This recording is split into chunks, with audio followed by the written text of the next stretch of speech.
y es imposible que los países de la región que aquí representamos, que son más de 16, 17 incluido el Perú, no podamos actuar, y es por esa razón que tuvimos la iniciativa de convocar a esta cita hoy en Lima, que hemos tenido la oportunidad al mismo tiempo de intercambiar con muchísima franqueza, sin una agenda previa, nuestros puntos de vista. Básicamente, hay acuerdo sobre el hecho de que esa es la premisa de nuestra preocupación. En Venezuela se ha roto el orden democrático. Número 2, que mientras no se restablezca ese orden democrático que pasa por revertir la Asamblea Constituyente, que es un gobierno omnímodo y con proyección a futuro, sin ningún condicionamiento ni fiscalización de ningún poder del Estado, se crea una situación de facto que es incompatible con las normas del derecho internacional, de los derechos humanos, de la democracia en esta región, que fuimos nosotros los latinoamericanos que creamos hace mucho tiempo con la Carta Democrática Interamericana. Sin embargo, tampoco hemos querido sujetarlos al proceso y, si se quiere, a los condicionamientos que esos procesos establecían al interior de organismos tan importantes como la Organización de Estados Americanos. En consecuencia, hemos tomado la decisión de reunirnos para ver qué cosas se pueden hacer. En primer lugar, como digo, revertir la constituyente, considerar que los actos políticos, financieros o administrativos que emanen de esa Asamblea Constituyente son considerados ilegítimos por la comunidad de países de la región que estamos aquí representados.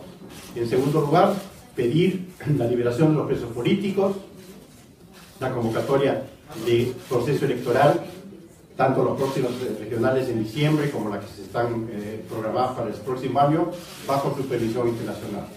Y bajo ese enunciado, también hemos considerado, no de una manera taxativa ni obligatoria, sino perfectamente libre, una serie de medidas de carácter bilateral que pueden adoptar sin condicionamientos nuestros países, cada uno según lean o vean la evolución de los hechos en el terreno en Venezuela, y también acciones colectivas que también pueden orientarse a una acción a futuro, ya sea dentro de la OEA, cuyas normas siguen siendo norte para nosotros, particularmente en la Carta Democrática, y sobre todo, lo que me parece más importante en esta circunstancia, crear este grupo de cancilleres en un grupo abierto a aquellos países que quieran participar y que compartan nuestros puntos de vista para facilitar el retorno, la reinstauración de la democracia en ese país. Ese grupo de seguimiento se reunirá cuantas veces y como pueda, a lo más pronto posible, pero en todo caso tenemos ya programada la próxima reunión,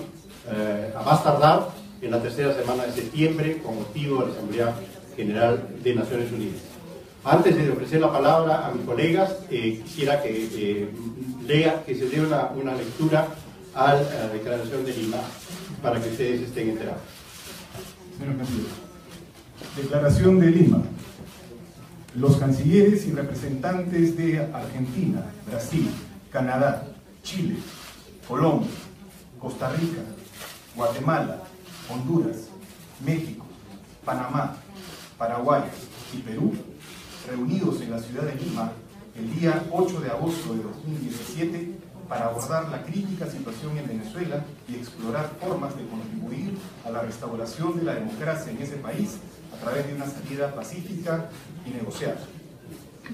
Animados por el espíritu de solidaridad que caracteriza a la región y en la convicción de que la negociación, con pleno respeto de las normas del derecho internacional y el principio de no intervención, el cual no atenta contra los derechos humanos y la democracia, es la única herramienta que asegura una solución duradera a las diferencias. Declaran: 1. Su condena a la ruptura del orden democrático en Venezuela. 2. Su decisión de no reconocer a la Asamblea Nacional Constituyente ni los actos que emanen de ella por su carácter ilegítimo. 3. Su pleno respaldo y solidaridad con la Asamblea Nacional democráticamente electa. 4. Los actos jurídicos que conforme a la Constitución requieran autorización de la Asamblea Nacional solo serán reconocidos cuando dicha asamblea los haya aprobado. 5. Su enérgico rechazo a la violencia y a cualquier opción que involucre el uso de la fuerza. 6. Su apoyo y solidaridad con la fiscal general y con los integrantes del Ministerio Público de Venezuela, y exigen la aplicación de las medidas cautelares emitidas por la Comisión Interamericana de Derechos Humanos. 7. Su condena a la violación sistemática de los derechos humanos y las libertades fundamentales, a la violencia, la represión y la persecución política, la existencia de presos políticos y la falta de elecciones libres bajo observación internacional independiente. 8. Que Venezuela no cumple con los requisitos ni obligaciones de los miembros del Consejo de Derechos Humanos de las Naciones Unidas. 9. Su seria preocupación por la crisis humanitaria que enfrenta el país y su condena al gobierno por no permitir el ingreso de alimentos y medicinas en apoyo al pueblo venezolano. 10. Su decisión de continuar la aplicación de la Carta Democrática Interamericana a Venezuela. 11. Su apoyo a la decisión del Mercosur de suspender a Venezuela en aplicación del protocolo de Ushuaia sobre compromiso democrático. 12. Su decisión de no apoyar ninguna candidatura venezolana en mecanismos y organizaciones regionales e internacionales. 13. Su llamado a detener la transferencia de armas hacia Venezuela a la luz de los artículos 6 y 7 del Tratado sobre el Comercio de Armas. 14. Que, teniendo en cuenta las condiciones actuales, solicitarán a la presidencia pro tempore de la CELAC y a la Unión Europea la postergación de la cumbre CELAC-UE prevista para octubre de 2017. 15. Su compromiso de mantener un seguimiento de la situación en Venezuela a nivel de cancilleres hasta el pleno restablecimiento de la democracia en ese país y de reunirse a más tardar en la próxima sesión de la Asamblea General de Naciones Unidas, oportunidad en la que podrán sumarse otros países. 16. Su disposición a apoyar de manera urgente, en el marco del respeto a la soberanía venezolana, todo esfuerzo de negociación creíble y de buena fe, que tenga el consenso de las partes y que esté orientado a alcanzar pacíficamente el restablecimiento de la democracia en el país. Lima, 8 de agosto de 2017. Muchas gracias. Antes de ceder la palabra a mis colegas, quería adelantarle que nos acompañan y agradecemos de todo corazón la presencia de países del Caribe anglófono, en las personas de la canciller de Jamaica, de Guyana, de Grenada y de Santa Lucía, que son países que han contribuido a este texto, que tienen la misma perspectiva y la misma preocupación que está inmersa en el texto y en el subtexto. La diferencia, la razón por la cual no nos acompañan explícitamente entre los partícipes de la redacción de este texto es simple y llanamente porque al mismo tiempo que estamos hablando ahora, a las 4 de la tarde, hora de Lima, están reunidos sus jefes de gobierno. Y en realidad es una forma no correcta de pronunciarse, pero es un esfuerzo, como digo, significativo, sin precedentes. Son 17 países embargados por la misma preocupación, que es una preocupación seria y lamentablemente con pocos visos de salida. Creo que entre las acciones colectivas que se sugieren, de las cuales están librados cada uno de nuestros países, o las individuales y unilaterales, una de las cosas que son interesantes es que no estamos hablando de ese diálogo infructífero antes de la situación actual, sino la posibilidad de negociaciones concretas, con un objetivo y plazos objetivos que podían tener el auspicio del secretario general de Naciones Unidas, razón por la cual al reunirnos con motivo al margen de la próxima sesión de la Asamblea de la ONU sería una oportunidad por tomar contacto de manera directa con el secretario general Guterres de Naciones Unidas. Ofrezco la palabra. Canciller de Brasil.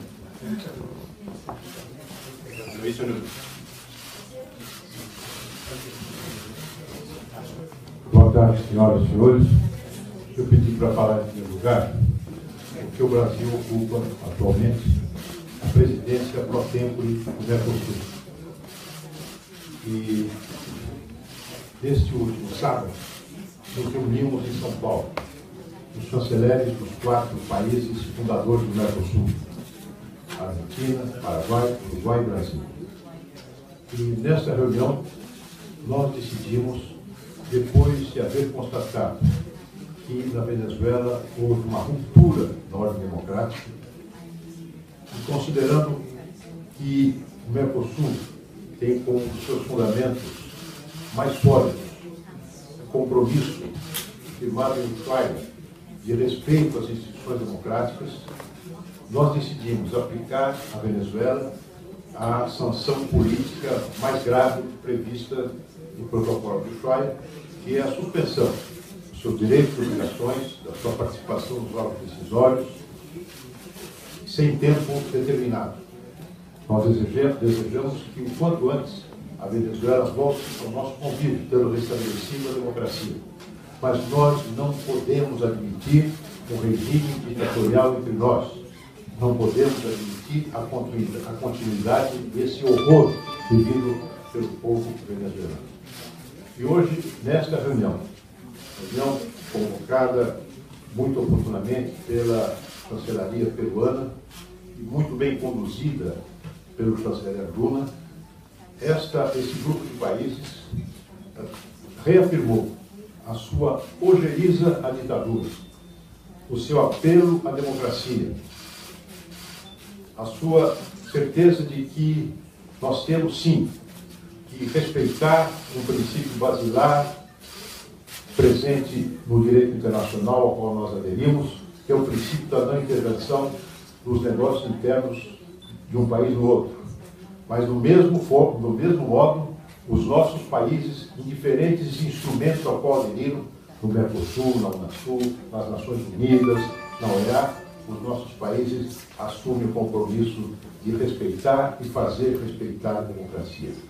E é por isso que esta reunião dá um passo muito importante no rumo do isolamento diplomático de um regime que perdeu a razão e que castiga o seu povo com o horror da crise econômica, do desabastecimento, da repressão. Por isso, essa decisão, que tem sim no seu bojo algumas medidas graves, medidas inéditas até agora, será, nós estimamos, um instrumento a mais à disposição de todos aqueles que lutam pelo restabelecimento da democracia na Venezuela. Muito obrigado. Obrigado. Com a palavra, el secretario de Relaciones Exteriores de México, Luis de Garay. Muchas gracias, muy buenas tardes. En primer lugar, agradecer al gobierno de Perú, al presidente Kuczynski, al canciller Luna, por esta iniciativa y por su liderazgo para reunirnos en un tema urgente y de mayor importancia para el continente americano. Y quiero referirme específicamente a 2 puntos de nuestra declaración del día de hoy, que son los puntos 3 y 4, donde hemos, primero, el punto 3 es expresamos nuestro pleno respaldo y solidaridad con la Asamblea Nacional democráticamente electa. Y el punto número 4 dice: los actos jurídicos que conforme a la Constitución requieran autorización de la Asamblea Nacional solo serán reconocidos cuando dicha Asamblea los haya aprobado. Quiero robar un minuto de ustedes para explicar qué significa esta declaración y qué trascendencia práctica tiene, porque estamos yendo más allá de las simples posturas discursivas y estamos haciendo una afirmación categórica.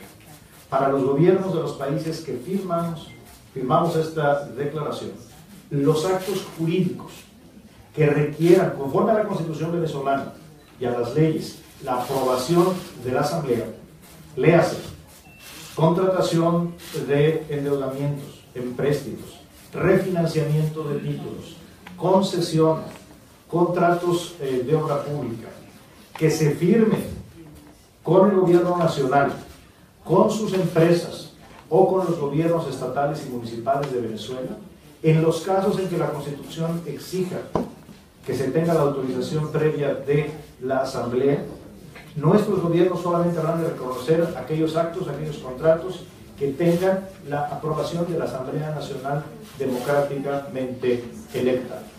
Esta es una declaración con consecuencias que valida en los hechos nuestra postura en favor de la democracia y de las instituciones democráticamente electas en Venezuela. Nuevamente, muchas gracias al gobierno de Perú y al canciller. Ofrezco la palabra al presidente de Chile, Geraldo Luis. Muchas gracias. Creo que esta es una declaración importante y significa un apoyo al restablecimiento de la democracia en Venezuela.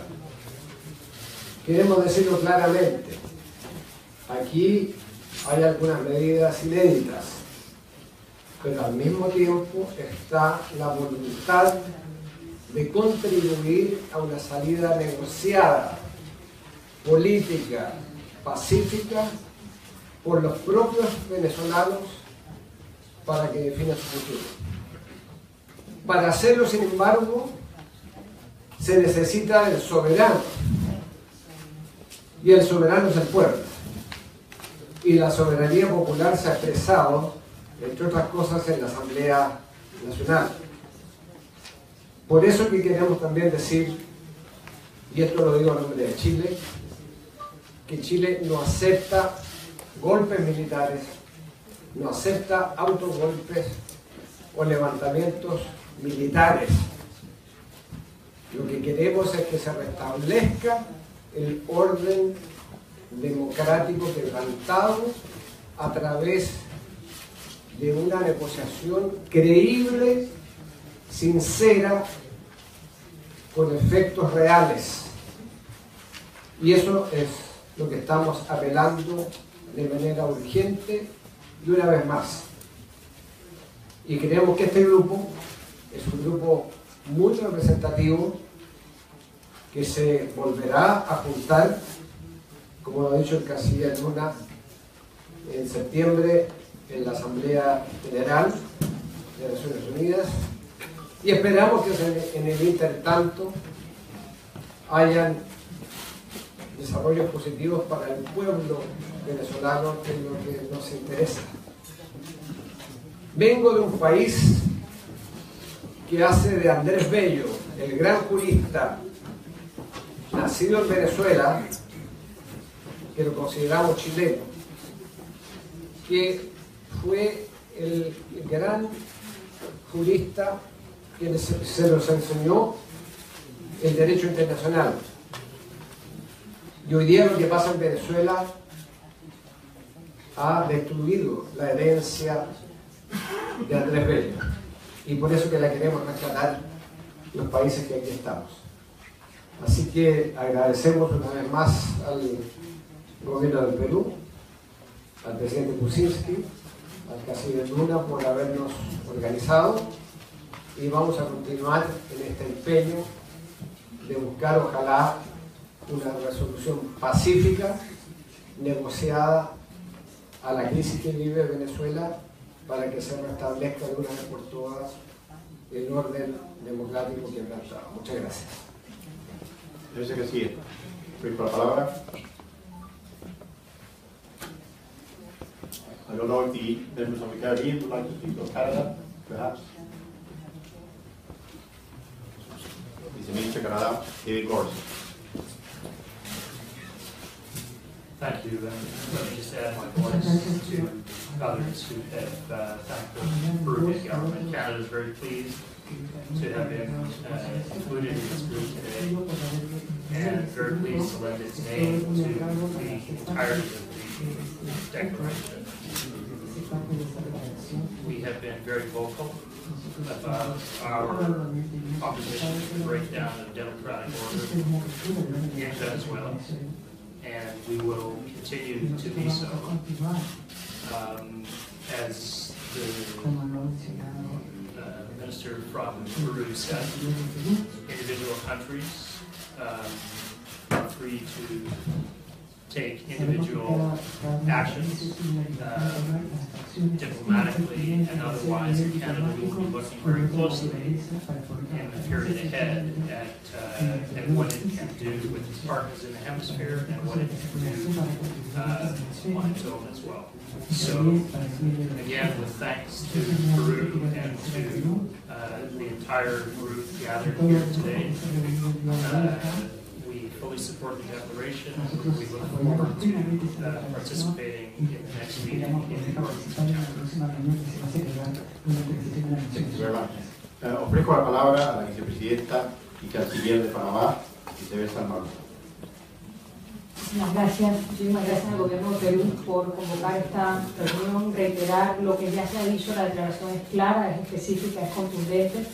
Sobre todo, el mensaje es que no vamos a dejar solo al pueblo venezolano, que somos solidarios, que estaremos siguiendo de cerca la situación para tomar los pasos que tengamos que tomar, que nos preocupa sobre todo la situación humanitaria y que ese pueblo valiente que está atravesando una situación tan difícil, que sepa que cuenta con la solidaridad de la región, que se mantendrá vigilante para apoyar en el retorno a la democracia, en el respeto a las libertades, a los derechos, y que vemos con muy buenos ojos la decisión que se ha tomado aquí en el día de hoy, sobre todo de seguir la situación de cerca por este grupo de países y aquellos otros países que puedan sumarse en el futuro.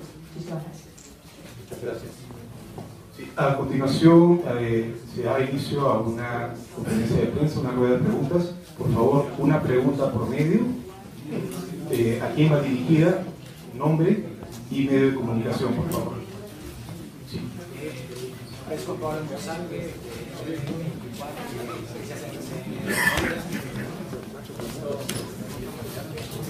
Bueno, preguntarle al canciller Ricardo Luna específicamente, canciller, el tema de un corredor humanitario para que puedan ingresar alimentos y también medicamentos a Venezuela.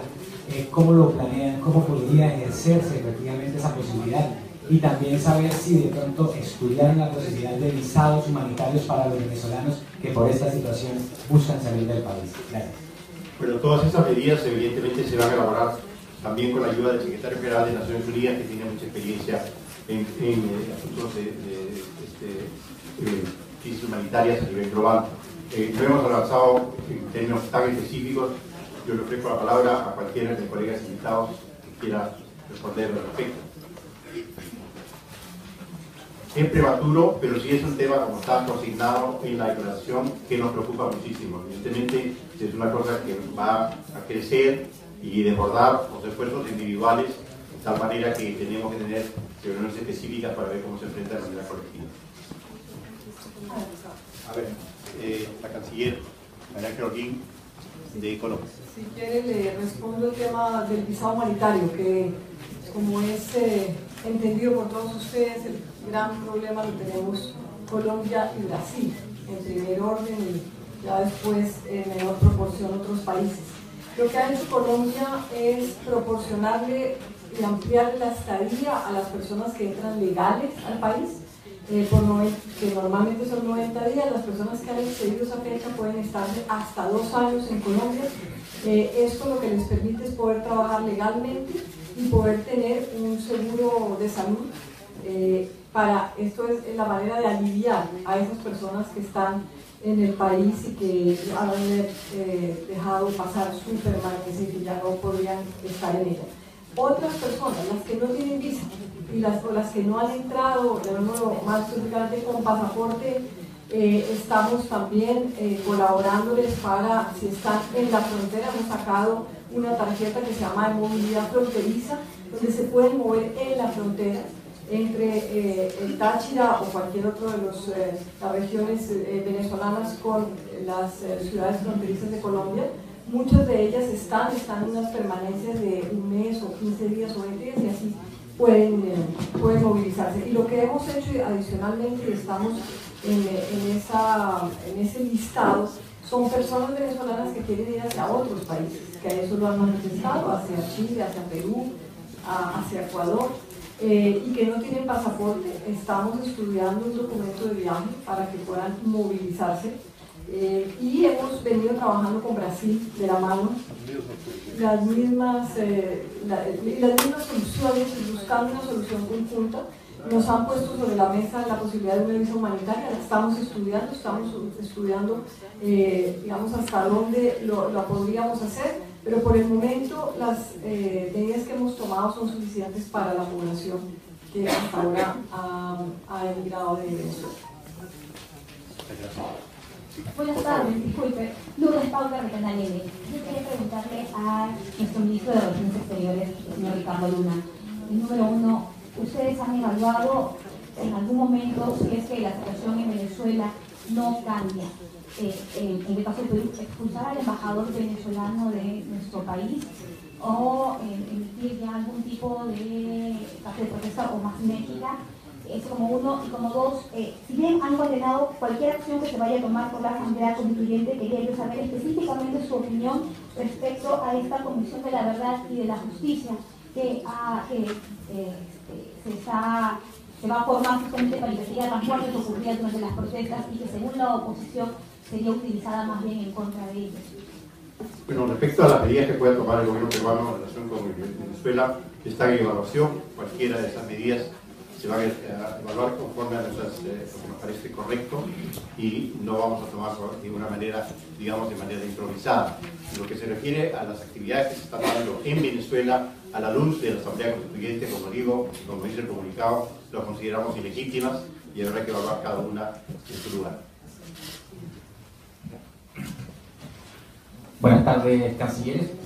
Una pregunta, canciller Luna, respecto a de qué manera estos 17 países podrían representar en algún punto un avance en mayoría de diversas posturas a la hora de ver este tema ya dentro de la OEA, propiamente tal, algo que ha costado mucho en el pasado. ¿Hasta qué punto usted proyecta que esta posibilidad se pueda dar? Por ejemplo, en algún minuto ni siquiera se podía condenar, porque no estaban efectivamente todos los votos.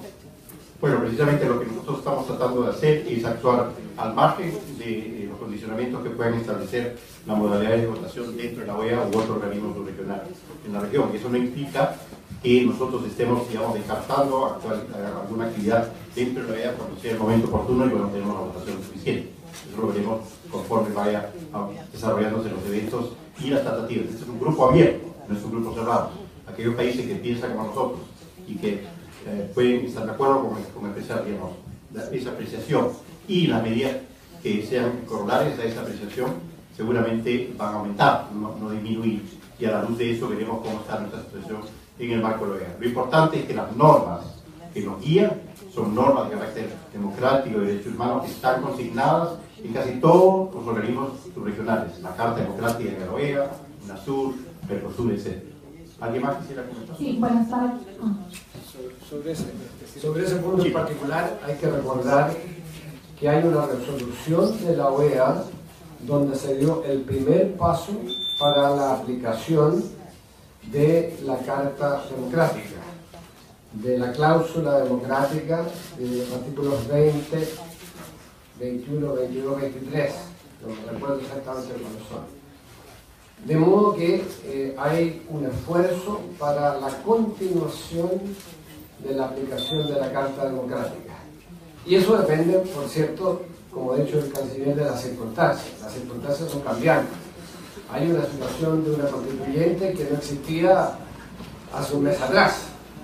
Y eso puede significar que hayan países hoy día que estén disponibles para la plena aplicación de la Carta Democrática, cosa que no existía en una circunstancia distinta de hace un mes atrás. Última pregunta. Buenas tardes, cancilleres. Rocío La Rosa, del diario El Comercio. Ha señalado el canciller Luna que en esta reunión se está dejando abierta la posibilidad para en algún momento hablar de una ruptura de relaciones con Venezuela y que cada país lo hará en su momento. La pregunta es, ¿qué tendría que pasar en este país donde ya todos los días vemos que hay muertes, que hay presos políticos, que hay detenciones arbitrarias?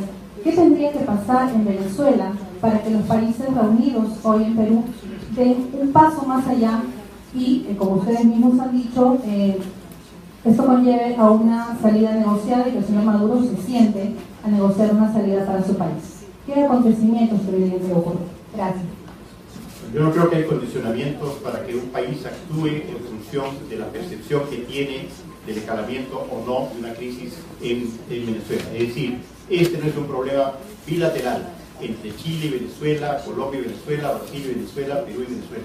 Esta es una crisis regional sin precedentes, extraordinariamente difícil manejo. En consecuencia, las acciones que se pueden tomar a nivel binacional, que no solamente están restringidas a la suspensión de las relaciones diplomáticas, puede darse el caso de retiro definitivo del embajador en Caracas, como ha sido el caso de nosotros, el caso de Colombia, el caso de Paraguay, en fin, hasta una serie de medidas específicas que están en algunos casos enumeradas en esta declaración.